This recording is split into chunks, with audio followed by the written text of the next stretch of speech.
금년 새해 오늘 신년주일인데요. 지난 송구영신 예배 때 우리가 새해 인사를 나누긴 했지만 다시 한번 우리 반갑게 새해 인사 나눴으면 좋겠습니다. 새해 복 많이 받으시기 바랍니다. 건강하시기 바랍니다. 하나님의 은혜와 축복이 넘치게 될 줄로 믿습니다. 금년 한 해 여러분들 하나님이 여러분들을 위해서 준비하신 복을 하나도 빠짐없이 복의 복을 받으시길 바랍니다. 주님의 이름으로 축복합니다. 예수님을 믿으면 반드시 복을 받도록 되어 있습니다.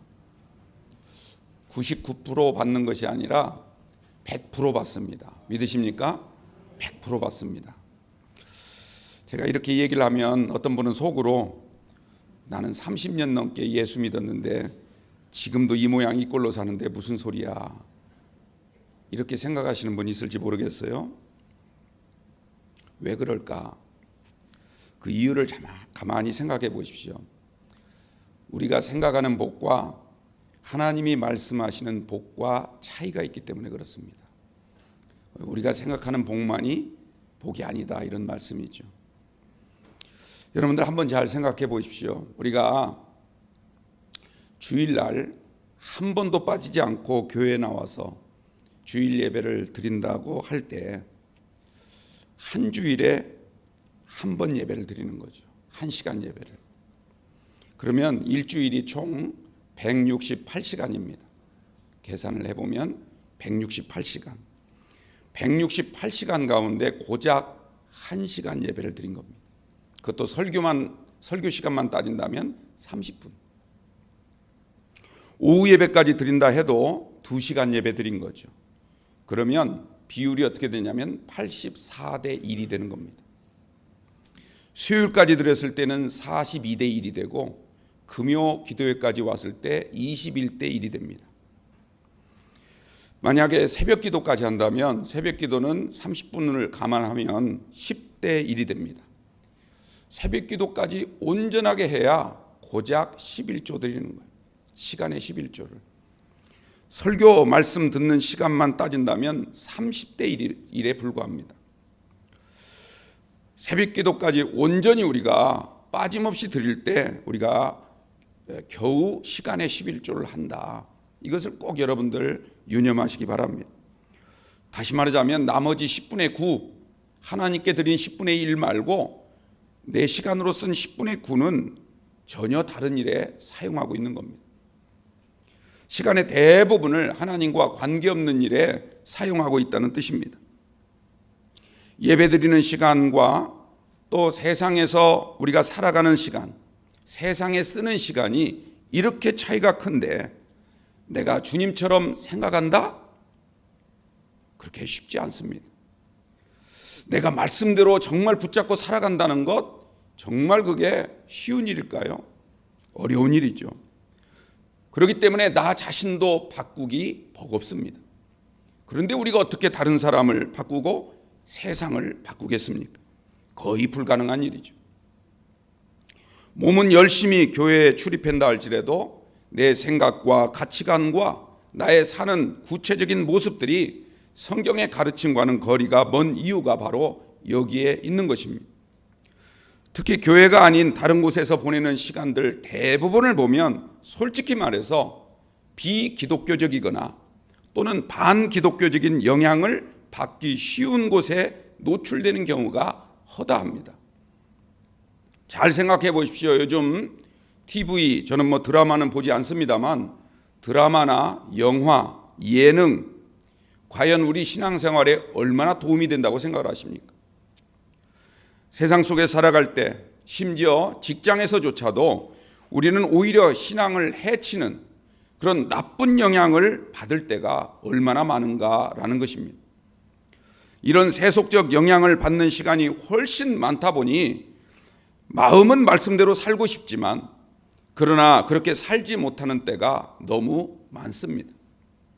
그러니 우리가 생각하는 복, 이것이 하나님이 성경에서 말씀하시는 복과는 엄청난 차이가 날 수밖에 없다는 것입니다. 오늘 2020년 새해 첫 주일인데요. 우리가 자신을 향하여 한번 스스로 질문해 보시기 바랍니다. 나는 하나님께 얼마만큼 시간을 드리고 있는가? 나는 도대체 무슨 복을 받기 원하면서 하나님께 기도하는가? 건강, 재물의 복, 자녀의 복, 이런 것들 여러분들 하나님이 얼마든지 주실 수 있습니다. 성경에서도 분명히 이러한 복에 대해서 말씀을 하고 있습니다. 그러나 여러분들, 성경에서 하나님은요, 이런 건강해 하는 것, 우리가 무병장수하는 것, 또 물질의 복을 받는 것을 언급은 하지만 이것 자체가 복이다라고 말씀하지는 않습니다. 돈이 많은 것은 분명히 좋은 일입니다. 그러나 성경 어디에도 돈이 많아야만 복 있는 사람이다라고 규정하지는 않습니다. 그렇다면 성경은 어떤 사람이 복이 있다고 말씀하시나요? 주님이 생각하시는 복은 어떤 것일까? 우리가 오늘 가만히 생각해 보시기 바랍니다. 우리가 잘 아는 복에 대한 말씀, 시편 1편 말씀이 있죠. 복 있는 사람은 악인들의 꾀를 따르지 아니하고 죄인들의 길에 서지 아니하고 오만한 자들의 자리에 앉지 아니한다. 그 어디에도 돈이 많아야 복 있는 사람이다. 건강해야만 복이 있다. 이런 말씀은 단 한마디도 나오지 않습니다. 여러분들 야곱과 에서를 한번 대표적으로 생각해 보시기 바랍니다. 성경은 하나님이 에서보다도 야곱을 사랑하셔서 야곱에게 큰 복을 주셨다. 이렇게 말씀을 하고 있습니다. 그런데요, 여러분들 두 사람을 잘 비교해 보면 두 사람 가운데 누가 더 재물이 많았다고 생각하십니까? 저는 분명히 단언컨대 야곱보다는 에서가 훨씬 더 많은 재물을 갖고 있었습니다. 여러분들 야곱이 외삼촌 집에서 고생하다 집으로 돌아올 때 이야기 아시죠? 형 에서가 자기를 죽이려고 한다는 소식을 듣고 야곱이 너무너무 두려운 나머지 자기가 가지고 있던 모든 재물, 외삼촌 집에서 20년 동안이나 죽도록 고생하면서 긁어모았던 모든 재산 거의 전부를 형에게 보냅니다. 형의 마음을 누그러뜨리기 위해서 보낸 것이죠. 그런데 이 재물을 본 에서가 동생을 만나서 했던 말이 창세기 33장 9절에 기록되어 있습니다. 뭐라고 말하냐면 내게 있는 것만으로도 족하니 도로 가져가라, 이렇게 말을 해요. 여러분들, 이것은 절대로 인사치레로 한 말이 아닙니다. 거치레로 한번 사양해 본 것이 아니에요. 당시 에서의 재산은 어마어마했다는 것을 실제로 알 수가 있습니다. 여러분들 두 사람 가운데 누가 더 많은 하인을 거느렸을까요? 누가 하인이 더 많았을까? 단연 에서입니다. 야곱은 고작해야 4명의 처, 아래에서 12명의 아들, 그리고 몇 사람의 몸종뿐이었습니다. 거기에 비해서 에서는요, 자신을 따르는 호위무사만 400명이 있다고 성경은 말씀하고 있습니다. 야곱은요, 아들 12이 있었지만 그 12 아들조차도 서로 미워하고 싸우고 심지어는 나중에 죽이려고 하는 일까지 벌어지게 되었죠. 그러나 여러분들, 에서는요, 그 자식들 이름이 창세기 36장 전체에 걸쳐서 나오고 있는데 그 수도 어마어마할 뿐만 아니라 그 모든 자식들이 다 각기 족장이 되었다라고 말하고 있습니다. 누가 더 오래 살았을까요? 누가 더 장수하고 누가 더 평탄한 삶을 살았을까? 역시 에서입니다. 나중에 야곱이 늙은 다음에요, 애굽 땅에 내려가죠. 요셉이 살아있다는 말을 듣고 그곳까지 내려가서 바로 왕 앞에 서게 됩니다. 바로가 야곱에게 제일 먼저 물어본 질문이 혹시 뭔지 아십니까? 창세기 32장에 기록된 걸 보면 당신 나이 몇 살이요? 라는 말을 제일 먼저 물어봅니다. 왜 그 질문을 먼저 물어봤을까요? 당시 요셉의 나이, 지금 애굽 나라의 대신이 된 요셉의 나이가 너무 젊은 총각이었습니다. 그 요셉의 아버지는 나이가 그리 많이 먹었을 거라고 생각하지 않았던 거예요. 그런데 야곱의 얼굴을 보니까 얼굴이 너무너무 폭삭 늙어 있는 모습을 보고 도대체 나이가 얼마나 됐을까 궁금했던 게지요. 그래서 당신 나이가 몇 살입니까? 이렇게 물어본 겁니다. 이것을 눈치챈 야곱이 바로에게 대답을 합니다. 내 나이 겨우 130세에 불과합니다. 우리 조상의 연조에 미치지 못하나 그러나 험악한 세월을 살았나이다. 이렇게 말을 해요. 여러분들 이 말의 뜻이 무엇이겠습니까? 내가 남들처럼 오래 살지도 못하고 아직도 젊은 나이인데도 불구하고 그러나 너무너무 내 살아온 인생이 험악했기 때문에 내가 이렇게 지금 늙을 수밖에 없었습니다. 내가 살아온 날들은 건강하지도 못했고 하루하루 우울증에 시달리기도 했고 너무너무 괴로워서 밤잠을 이루지 못한 때가 너무 많았기 때문에 내 나이 불과 130에 불과한데도 내가 이렇게 늙을 수밖에 없었습니다. 이런 고백인 겁니다. 여러분들 지금까지 말씀드린 걸 우리가 토대로 생각해 볼 때 가진 재물로 보나 권세로 보나 건강으로 보나 장수한 걸로 보나 평탄한 삶을 살았던 것으로 보나 누가 더 복이 있다고 생각을 하십니까? 단연 우리는 세상적인 눈으로 바라본다면 에서라고 말할 수 있을 겁니다. 그런데 하나님은 누가 복이 있다고 말씀하십니까? 말라기 1장 2절과 3절 내용을 읽어보면 하나님이 야곱을 사랑하셔서 그에게 복을 주셨으나 그러나 에서는 미워하사 그의 산업을 광야 이리들에게 넘기셨도다. 이렇게 말하고 있습니다. 사도 바울도 나중에 보면 로마서 9장 13절에서 이 말과 거의 비슷한 말을 합니다. 하나님이 야곱에겐 복을 주셨으나 에서에겐 복을 내리지 아니하셨도다. 하나님은 왜 에서를 미워하셨을까요? 그리고 왜 야곱을 사랑하셨을까요? 여러 가지 인간적 결함이 있음에도 불구하고 하나님이 왜 야곱을 더 사랑하시고 야곱에게 복을 주셨을까요? 그 이유는 간단합니다. 야곱은 하나님과의 관계에 힘썼지만요, 에서는 세상과 짝하는 일에 열중했습니다. 야곱은 본질적인 일에 집중했지만 에서는요, 비본질적인 일에 힘을 낭비하며 살았던 것입니다. 야곱은 하나님께 예배하는 일을 우선으로 생각하고 살아왔지만 그러나 에서는 오로지 자기의 욕심 채우는 일에만 급급하며 살았던 것입니다. 여러분들 바울의 경우도 한번 생각해 보십시오. 바울이라고 하는 이름이요, 모든 우리 기독교인들, 모든 기독교인들에게 가장 존귀한 이름 아닙니까? 심지어는요, 예수를 믿지 않는 비기독교인들조차도 바울을 정말 대단한 사람이고 정말 존귀한 이름이라고 하는 데는 추호도 의심하지 않습니다. 심지어요, 이슬람 신앙을 가지고 있는 사람들조차도 바울을 가리켜서 성자라 이렇게 부릅니다. 제가 터키 다소라고 하는 지역을 갔더니 바울 교회가 있더라고요. 이슬람 사원 바로 옆에 있어요. 그럼에도 불구하고 거기에 성 바울 처치 이렇게 되어 있어요. 여러분들 바울이라는 이름이 가장 복된 이름, 가장 이런 귀한 존귀한 이름이 된 것, 그런데 그의 생애를 잘 한번 살펴보십시오. 과연 그의 생애가 우리가 생각하는 그 복된 삶을 살아왔는가? 그는 원래 다소 출생이었습니다. 태어나면서부터 로마의 시민권을 갖고 태어났습니다. 그는 최고의 학벌을 지녔습니다. 율법 박사라는 그런 칭호를 받을 만큼 인정받는, 그 사회에서 인정받는 사람이었습니다. 그는 바리새인이었고 유대의 지도자였습니다. 종교적 열정도 대단했던 사람이었습니다. 한마디로 말하자면 엘리트 중에 엘리트였죠.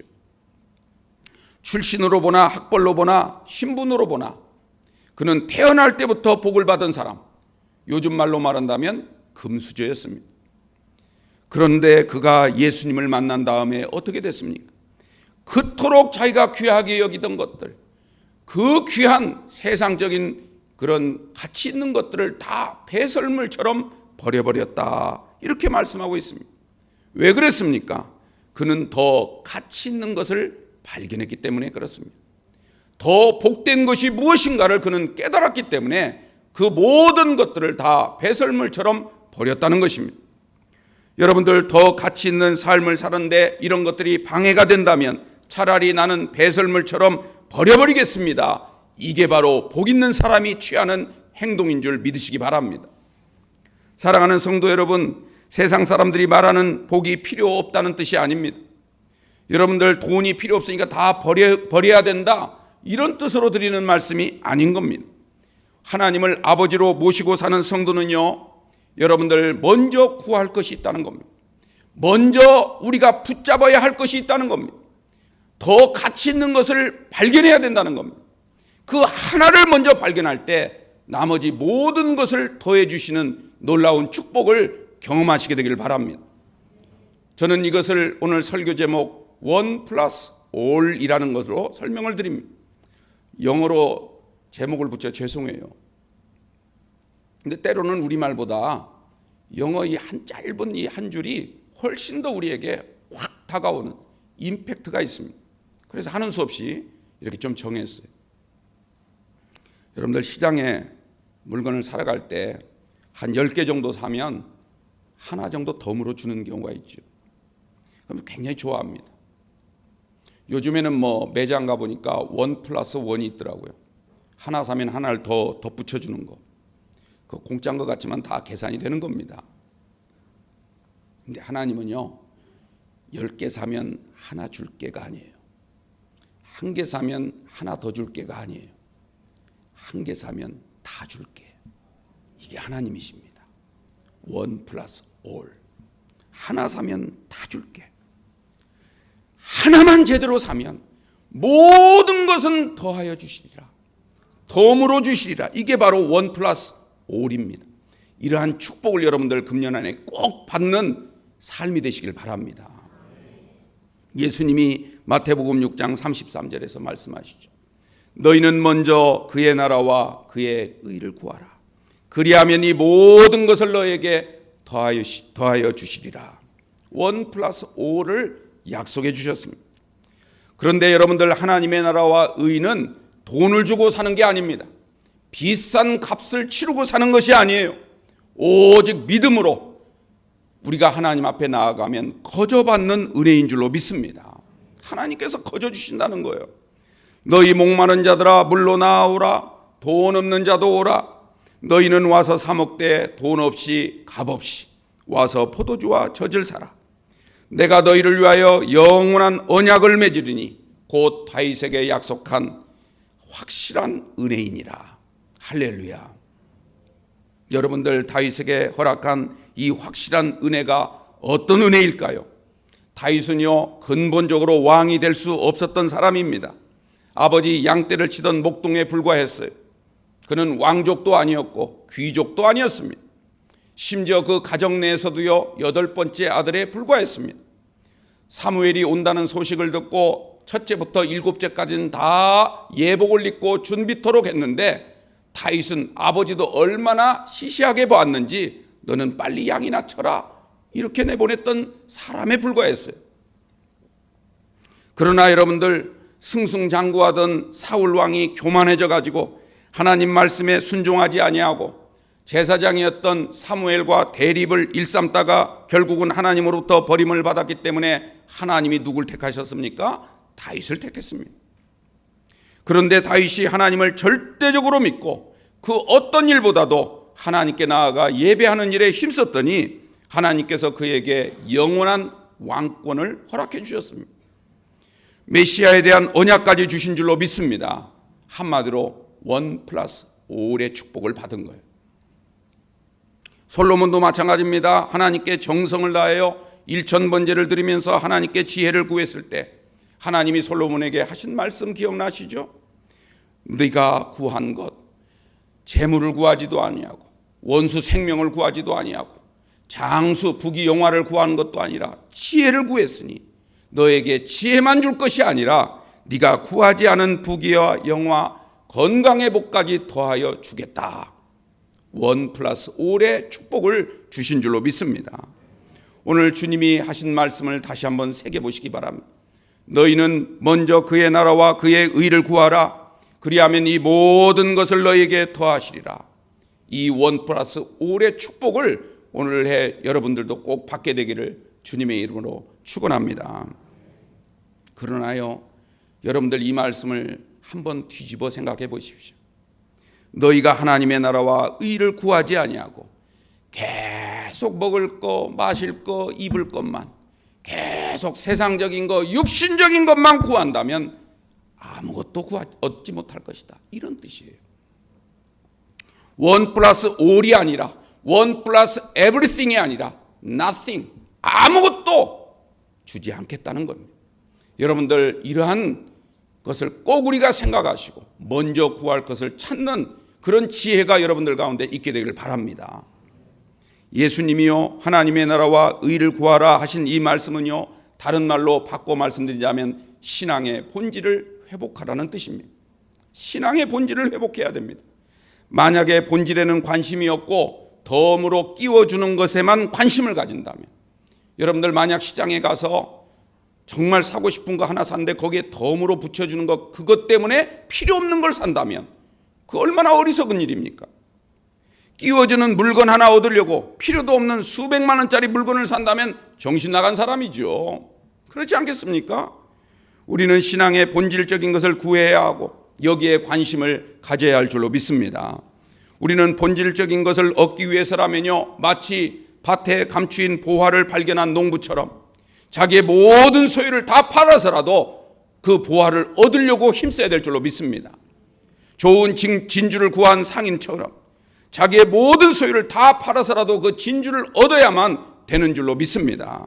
그래서 우리가 본질적인 것을 얻었을 때 하나님은요, 나머지 모든 것을 우리에게 덤으로 주신다 약속하고 있는 것입니다. 더 중요한 것은요, 우리가 본질적인 것을 얻은 사람은요, 비본질적인 것을 붙들려고 마음을 쏟지 않습니다. 본질을 한번 맛본 사람은 본질 아닌 것에는 쫓아가지 않습니다. 여러분들 이런 은혜가 꼭 있게 되길 바랍니다.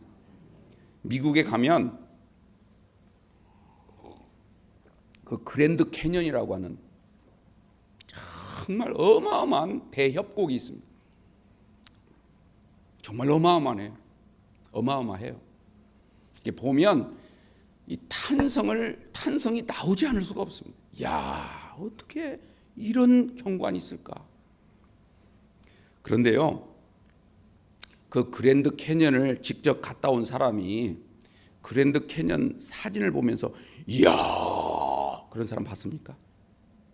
옛날에 갔다 온 추억은 할 수 있지만 자기가 갔다 온 걸 생각하면서 여기 좋았는데 이렇게 추억을 떠올릴 수는 있지만 사진을 보고 막 경탄을 하면서 이런 경치가 있다니 이렇게 감탄하는 사람 없어요. 직접 갔다 온 사람은 그렇습니다. 여러분들 그랜드 캐년을 보고 온 사람이 지향산 데크길 걸으면서 감탄합니까? 아니에요. 여러분들 천국을 체험한 사람이 이 땅의 것으로 감탄하지 않습니다. 하나님의 나라를 맛본 사람이요, 세상 것 금방 있다 사라져버릴 수밖에 없는 시시한 그것 보고 쫓아가거나 그거에 연연하거나 거기에 매달리지 않습니다. 하나님의 나라가 그랜드 캐년 정도밖에 안 되겠습니까? 하나님의 나라를 체험한 사람, 하나님의 의를 깨달은 사람이 이 땅을 의롭게 볼까요? 그렇지 않습니다. 예수님은요, 마태복음 6장 21절에서 네 보물이 있는 그곳에는 네 마음도 있느니라 이렇게 말씀을 하셨죠. 지금 여러분의 마음은 어디에 있습니까? 여러분의 마음이 있는 그곳이 여러분의 보물입니다. 내가 만약 재물에 마음이 있다면 재물이 여러분의 보물이죠. 여러분의 마음이 세상 것에 있다면 세상이 여러분의 보물일 겁니다. 여러분의 마음이 세상적인 성공이나 출세에만 있다면 그것이 여러분의 보물입니다. 여러분의 마음이 아파트나 명품 옷에 있다면 그게 여러분의 보물이죠. 결코 하나님 나라가 여러분의 보물이 될 수는 없습니다. 왜냐하면 절대 겸하여 섬길 수가 없기 때문입니다. 여러분들 명품 옷을 아무리 많이 갖고 있고 많이 갈아입어도 그 명품 옷이 여러분을 변화시키지 않습니다. 여러분 만난 한 사람이 여러분을 변화하는데 놀라운 역사를 할 수가 있습니다. 예수님을 만나면 그렇게 됩니다. 좋은 성도를 만나면 그렇게 됩니다. 더 중요한 건 여러분이 좋은 성도가 되십시오. 여러분을 만난 사람이 여러분으로 인해서 놀라운 삶이 변화되는 역사가 나타나는 것을 여러분들이 체험하시게 되길 바랍니다. 아무리 고급 승용차를 타고 다닌다고 해서 그 사람이 세상을 바꾸는 게 아닙니다. 그 고급 승용차 때문에 변화되는 게 아니에요. 책 한 권이 여러분을 변화시킬 수가 있습니다. 하나님의 말씀인 성경 한 줄이 우리의 삶을 변화시킬 수 있다, 이 말씀입니다. 여러분들 주님을 만나려고 애쓰십시오. 주님의 말씀을 붙들려고 애쓰십시오. 그게 여러분의 삶을 바꾸게 될 줄로 믿습니다. 하나님의 나라와 의를 체험할 수 있도록 은혜의 길을 열어주실 줄로 믿습니다. 2020년 새해가 밝았습니다. 무엇보다도 여러분들 복 있는 사람이 되시길 바랍니다. 하나님이 부어주신 복으로 충만해지십시오. 그리고 그 복을 더 많은 사람들과 함께 나눌 수 있는 은혜로까지 나아가게 되기를 바랍니다. 예수님이 제자들을 부르신 다음에 가장 먼저 하신 말씀이 바로 복에 대한 말씀이었어요. 예수님은 그 어떤 것보다도 가장 관심 있는 것이 복이었습니다. 그래서 제자들에게 복을 선포하신 거예요. 오늘 우리가 읽었던 마태복음 5장 3절에서 12절까지 팔복에 대한 말씀을 선언하셨습니다. 각기 내용은 다르지만 하나하나가 다 하나님의 나라와 의에 관련된 거예요. 심령이 가난한 것, 애통하는 사람, 온유한 사람, 의에 줄이고 목마른 사람, 그리고 다른 사람들을 불쌍히 여기는 사람, 마음이 청결한 사람, 화평하게 하는데 힘쓰는 사람, 그리고 무엇보다도 의를 위하여 싸우는 사람. 비록 핍박과 박해를 받는다 할지라도 결코 신앙을 내려놓지 아니하고 끝까지 주님 바라보고 십자가 정신으로 나가는 사람, 복이 있다 했습니다. 다 하나님의 나라와 의를 맛본 사람만이 추구하는 것입니다. 이것이 진짜 복이고, 이런 복을 여러분들 꼭 받게 되기를 바랍니다. 이 복을 받으신다면 나머지 모든 것은 더하여질 겁니다. 1+5의 은혜를 체험하는 금년 한 해가 되셔서 여러분들 올 한 해가 정말 어느 해보다도 행복한 한 해고, 하나님 만나고 복음을 경험하는 놀라운 축복의 역사가 있기를 주님의 이름으로 축원합니다. 다음 주는 우리가 성찬식 예배라서 성찬식 예배로 드리고요. 그 다음 주부터 팔복에 대한 말씀을 한 주 한 주 우리가 나누면서 금년 새해를 우리가 복으로 시작하고, 이 복을 다 말씀 선포에만 그치는 것이 아니라 여러분들 삶 가운데 구체적으로 실현되는 놀라운 역사 있기를 주님의 이름으로 부탁을 드립니다. 기도하겠습니다. 하나님 아버지, 하나님의 은혜 가운데 새해를 허락하여 주시니 감사합니다. 이 한 해를 살아가는 동안 무엇보다도 우리의 신앙의 본질이 회복됨으로 말미암아 주님이 말씀하시고 성경이 우리에게 요구하시는 복의 사람이 되게 하여 주옵소서. 세상적인 복, 성공과 출세는 정말 우리가 복 있는 사람이 되어질 때 당연히 따라오는 결과인 줄로 믿습니다.